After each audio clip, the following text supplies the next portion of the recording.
చాలామంది నటీనటులు కెమెరాతో రెండోసారి నటించడానికి ఇష్టపడేవారు కాదట. టైటానిక్ సినిమాలో హీరోయిన్గా చేసిన కేట్ విన్స్లెట్ కూడా అదే మాట ఆయన ముఖాన్ని చెప్పేసిందట. చాలాసార్లు సినిమా అవకాశం ఇచ్చినా ఆమె ఒప్పుకోలేదట. అవతార్ విడుదల తర్వాత ఆమె తన అభిప్రాయం మార్చుకుని సీక్వెల్లో పనిచేయడానికి ఫైనల్లో ఒప్పుకుంది.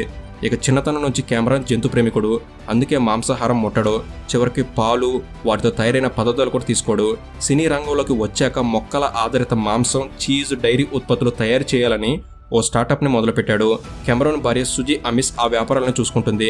ఇక కెమెరాన్కి హిందుత్వం అంటే అభిమానం, అందుకే అవతార్ పేరును సంస్కృతం నుంచి తీసుకున్నాడు. మన పురాణాల్లోని రాముడు, కృష్ణుడు, విష్ణుమూర్తి రూపాల స్ఫూర్తితో అవతార్ క్యారెక్టర్లకు నీలం రంగుని ఎంచుకున్నాడు. సో ఇదండి ప్రపంచంలోనే అద్భుత సినిమాల సృష్టికర్త అయిన జేమ్స్ కెమెరాన్ గురించి, ఆయన తీసిన సినిమాల గురించి.